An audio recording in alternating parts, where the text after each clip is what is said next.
고부 갈등을 읽으며 그래도 난 좀 낫다는 위안을 받으며 살았는데 오늘은 막상 제가 글을 올리는 처지가 되어 서글프네요.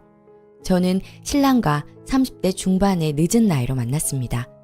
홀 어머니를 모셔야 하고 가진 것도 별로 없는 악조건이었지만 솔직하고 똑똑하며 무엇보다 따뜻한 성품이 마음에 들어 그리 큰 고민 없이 만난 지 4개월 만에 결혼을 했습니다. 2년간의 꿈같던 신혼생활이 끝나고 드디어 합가를 하게 되었습니다. 그새 태어난 우리 아기에게 전셋집에서 살게 하고 싶지 않아 시어머니와 우리의 전셋돈을 합하고 내 비자금 1,000만 원의 대출까지 받아 어렵게 조그마한 아파트 한 채를 마련하여 지금껏 2년을 보냈습니다. 합가 후 근 1년 동안은 제가 직장에 다니느라 거의 집에 있을 시간이 없어 큰 문제는 없었습니다.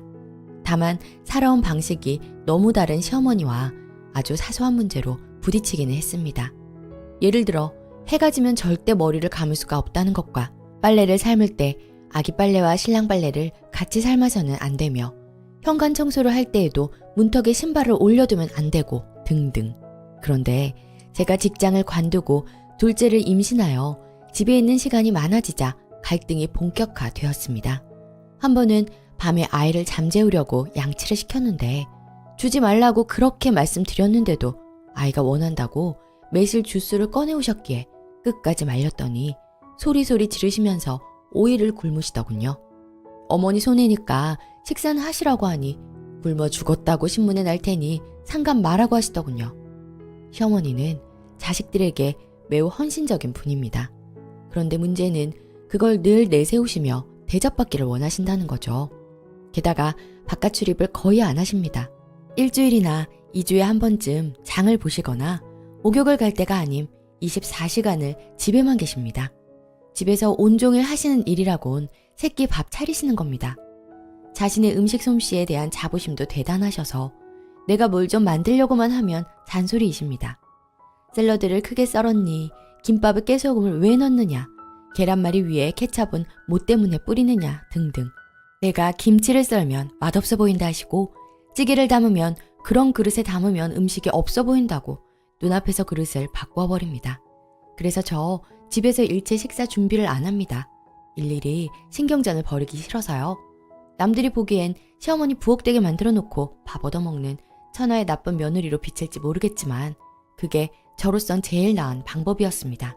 올 1월부턴 막내 신우가 이혼해 함께 살고 있습니다. 손바닥만한 한 집에서 함께 모여 살려니 가슴이 답답하지만 그래도 전 실은 내색 한 번 안 했습니다.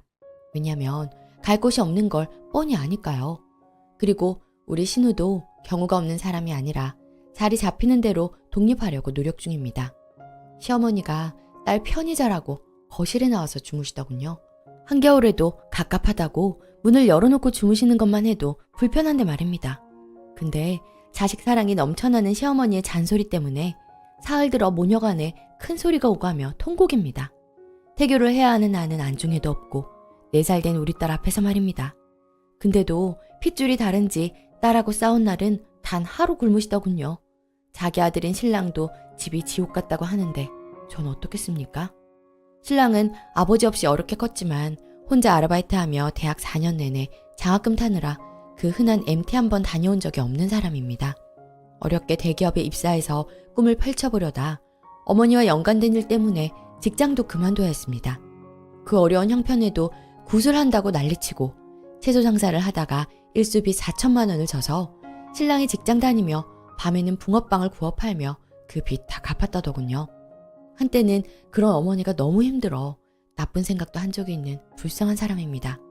그래도 시어머니는 당당하십니다. 젊어 혼자 되어도 너희를 다 키웠지 않냐 하시면서요. 그리고 며칠 전엔 저와 시어머니 사이에 한판 설전이 벌어졌어요. 방을 닦느라 부엌에 놓여있던 과일 그릇을 식탁 위에 올려놓았더니 그동안 쌓인 게 많았는지 또 소리를 지르시더군요. 먼지 안 들어가게 잘 놔뒀는데 뭘 그리 깨끗한 척하냐? 하시면서 소리를 꽥 지르시더군요. 갑자기 날벼락을 만나 어이가 없었는데 하나하나 들먹이시더라고요. 우리 집 정수기가 작아 물 뜨는 바가지를 사용해야 하는데 어제는 내가 그걸 3번이나 뜨더라고. 또 자기가 깨끗이 빨아놓은 걸레를 방 닦을 때마다 씻는 이유가 뭐냐고. 식탁에 수저를 놓을 때마다 물에 씻는 건 자기가 더러워서냐고. 그래서 저도 대들었죠. 과일 그릇은 식탁이 비어있으니 올려놓았고 걸레질 할 때마다 한 번 빠는 건 습관이에요. 그리고 수저 그릇이 뚜껑이 없어서 먹기 전에 헹구는 거고요. 신랑도 기가 차서 우리가 이혼하길 원하시느냐고 소리치고 난리였습니다. 저도 너무 화가 나서 어머니, 아무래도 사사건건 그러시는 건 온종일 집에만 계시기 때문인 것 같아요. 경로당이나 노인 대학도 가시고 친구도 좀 만나시는 게 어떠세요? 라고 말씀드렸습니다. 어머니 늘 집에 계시니 나도 친구들이나 친정 식구 하나 오가기도 힘들고 불편하다고 했더니 그 말에 완전 감정이 상하셔서 절대로 용서할 수 없다고 하시더군요. 이래저래 다 싫고 심정도 복잡해서 친정에서 며칠 보내고 들어왔습니다. 그랬더니 시어머니 절 부르시며 하시는 말씀이 너같이 무뚝뚝하고 깔끔한 채 하는 성격이랑은 도저히 못 살겠으니까 방이라도 한 칸 얻어줘라. 혼자 편히 사는 게 속 편할 것 같다. 라고 하시더군요. 시어머니가 매우 직설적인 성격입니다. 꼭 아기가 있어라기보다 말 한마디로 천냥빛을 잃는 분이시거든요. 그래서 친구분도 거의 없습니다. 네가 친정 가면 꼭 자기가 잘못한 줄 아실 거 아니냐고 해서 전 친정서 이런 얘기 해본 적도 없고 우리 친정어머니도 며느리랑 살고 있기 때문에 어머니 편을 든다고 말씀드리니 말을 들어보니 그건 너희 올케가 사람 좋고 착해서라고 하십니다. 정어머니가 제가 마음에 안 드시면 모자 사이를 갈라놓을 수 없으니 우리가 이혼하겠으니 마음에 드는 며느리를 구하시라고 하니 지금 와서 어떻게 그렇게 하느냐고 하시네요. 그리고 자기 아들이 중간에서 너무 고생이니 자기가 나가야 한다고. 어머닌 어찌 자기 핏줄만 생각하시느냐니 그게 당연하지 않느냐 하십니다. 이런 경우가 한두 번도 아니고 시어머니나 저나 둘 다 예민한 성격이라 앞으로도 갈등이 계속될 건 불보듯 뻔한 일이라 불효인 줄 알지만 당분간 떨어져 사는 것도 하나의 방법이라 생각하고 세 사람이 합의를 본 게 바로 어제 저녁의 일이었습니다. 신우는 자기도 어머니와 성격이 맞지 않아 같이 살 자신이 없다고 해 혼자 독립하기로 하고 말입니다. 그런데 오늘 저녁 갑자기 시어머니가 절 부르시더니 너희가 돈을 마련하려면 대출을 해야 되는데 그 이자도 감당기 어려워질 게 뻔하니 자기가 참고 살 테니 네가 성격을 고치는 게 어떻겠냐고 하시대요. 자기 생각은 이런데 네 생각은 어떠냐? 내가 나갈까 말까 이러십니다. 도대체 어이가 없어서 가만히 있었더니 말이 없는 걸 보니 너는 내가 나갔으면 하고 바라는구나 하시네요. 아주 사소한 일로 시작해 온갖 악담을 다 퍼부어놓고 이제와 자기가 희생할 테니 넌 날 못 나가게 붙잡으라는 식이니 제가 도대체 어떻게 이해를 해야 할까요? 남편이 밤 근무하면서도 제 심기 살피느라 전화를 했지만 도저히 밝은 목소리로 받아줄 수가 없었습니다. 둘째 임신하고서는 단 하루도 편한 날이 없어 아이를 낳아야 할지 말아야 할지도 모르는 천벌을 받을 고민을 하고 있습니다. 물론 제가 천사표도 아니고 어른한테 대들기도 하는 나쁜 며느리지만 서로 정이 들 때까지 좀 느긋하게 기다려주지 못하고 자기의 피해의식만 늘어놓는 시모를 사랑하기가 힘들 것 같습니다. 아무리 내 남편을 사랑하고 또 사랑하지만 말입니다. 글로 엮어내어도 무거운 가슴은 좀처럼 가라앉질 않네요. 후기. 결국 시어머니랑은 분가였어요. 돈이 들지언정 그게 모두의 건강 상태를 위해서 좋을 테니까요. 분명 시어머니도 원했던 분가였는데 막상 분가가 결정되니 어찌나 또 안 나가시려고 하는지.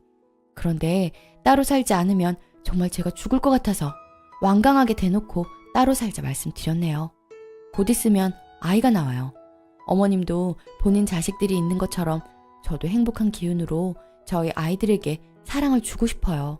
어머님은 남편과 신우가 좀 더 챙기고 살피는 것이 모두를 위해서 나을 거라는 생각에 이제는 다 내려놓으려고요.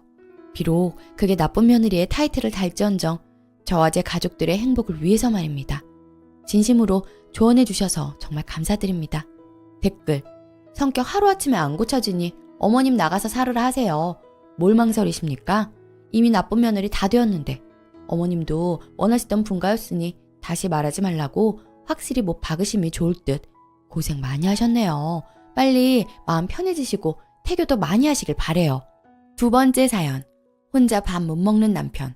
포도 껍질도 까달라는데 이거 사기 결혼 아닌가요?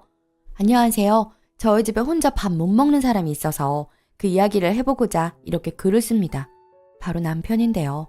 연애 1년 하고 현재 결혼한 지 4주 되었습니다. 집안일 해본 적 없다며 안 하는 건 둘째 치고 밥을 혼자 안 먹어요. 정확히는 생선은 다 발라줘야 먹고, 새우는 껍질 까줘야 먹고, 조개는 껍질에서 꺼내줘야 먹고, 치킨은 뼈 발라서 살만 줘야 먹는다네요. 그 외에도 많죠. 게, 랍스타 등등. 이걸 처음 알게 된 사건은 간장게장 때문이었어요. 숟가락에 밥을 푸더니 저한테 내밀면서 살 발라서 올려달라고 당연하게 말하더라고요. 나는 손 많이 가고 귀찮은 거 너무 싫고, 또 손에 양념 묻는 것도 찝찝해서 이런 거 내가 발라먹는 거 싫어요. 그래서 다 손질된 음식만 먹어 하더라고요. 그 이야기에 정신적인 혼란이 왔던 저는, 그래? 그럼 간장게장 먹지 말고 다른 거 먹어. 안 먹으면 되지 했습니다. 간장게장이 메인이었지만 다른 반찬들도 있었고 계란찜도 있었거든요. 그랬더니 자기 간장게장 좋아한대요. 자기 집에서는 자기 어머니가 먹기 좋게 다 해주셨답니다. 이거 사기 결혼 아닌가요? 제가 말했어요. 난 자기가 이럴 줄 몰랐어. 혼자 못 발라 먹으면 문제 있는 건데. 근데 결혼 전에는 뭐 발라달라는 적 없던 걸로 기억하는데? 했더니 연애할 때는 그래도 남이니 안 물어본 거고, 지금은 가족이니 해달라고 할 수도 있는 거 아니냐 하네요. 그래서 하는 말인데 하면서 남편이 말하길, 과일도 예를 들면 딸기는 꼭지 다 따고, 귤도 껍질 다 까서 먹기 좋게 나눠야 하고, 수박은 한 입에 먹기 좋게 잘라서 모든 씨 다 발라서 줬으면 좋겠어 하더라고요. 최악이 포도입니다. 하날 다 껍질 벗겨서 안에 씨앗 빼고 달라고 하는데 무슨 아기인 줄 알았어요? 그럼 자기는 그 포도 알맹이를 수저로 퍼먹는다네요. 아, 그 포도 안 먹고 말죠. 아니, 같이 안 살라고요. 1년 연애하면서 저런 모습 본 적 없어서 사기당한 기분이거든요. 무슨 노예도 아니고 저런 걸 다 어떻게 해주나요? 근데 저더러 무슨 이런 일로 자기를 사기꾼 취급하느냐고 난리예요. 자기가 나이, 직업을 숨기길 했나, 월급도 따박따박 가져다 줄 건데 왜 사기꾼 취급을 하냐며 절 완전 예민충으로 몰아가네요. 저한테 예민충이라고 지 입으로 직접 말하기까지 했어요. 저도 35살로 나이 많은데 저 인간이 왜 39살까지 결혼을 못했는지 이제야 알았어요. 참고로 저 전업주부 아니고 맞벌이에요. 물론 남편이 결혼하고 일 그만둬도 된다고 했고 제가 일하고 싶어서 하는 거지만요. 참고로 남편 석사도 있고 직장도 멀쩡하게 다니고, 그래서 전능아인 줄 몰랐어요. 저 정말 속은 기분이고 화가 납니다. 그나마 다행이라면 혼인신고 아직 안 했어요. 결혼식은 올렸고요. 전 저런 모습을 숨기고 결혼해서 사기라고 생각하는데 여러분은 어찌 생각하시나요? 남편 말대로 저 정도는 사기급도 아닌가요? 추가. 주작이라고 하시는 분들도 여러 계시는데 네, 그만큼 어이없어요. 저 그리고 안 해줍니다. 그냥 혼자 먹어요. 끝까지. 그래서 피 터지게 여러 번 싸웠고 지금은 냉전 중이에요. 저는 이혼하려고 마음 먹었어요. 처음 몇 번은 고쳐보려고 노력했어요. 하지만 지금은 깔끔하게 포기했습니다.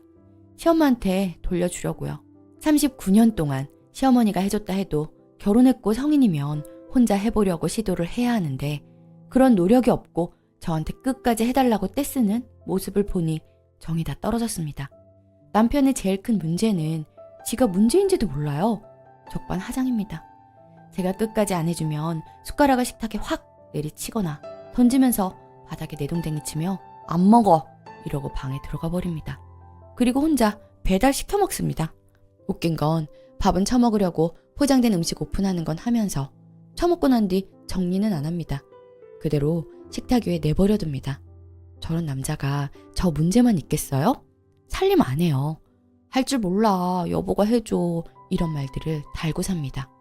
연애하는 동안 또 결혼 준비하는 동안 밥 먹어봤을 텐데 어찌 몰랐느냐고요? 네, 몰랐어요 정말.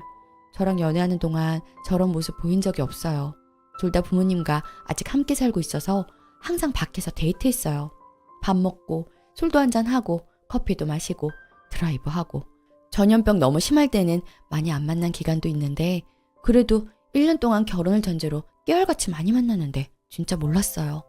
돌이켜 곰곰이 생각해보니 혼자 스스로 뭘 굽거나 까먹는 모습을 본 적은 없어요. 그렇다고 저한테나 다른 사람한테 해달라고 한 모습 보인 적도 없고요. 삼겹살 집에 간 적이 있는데 식당에서 일하시는 이모님한테 팁 주면서 고기 좀 구워주실 수 있겠냐고 한 적이 있는데 그때는 이상하다고 못 느꼈어요.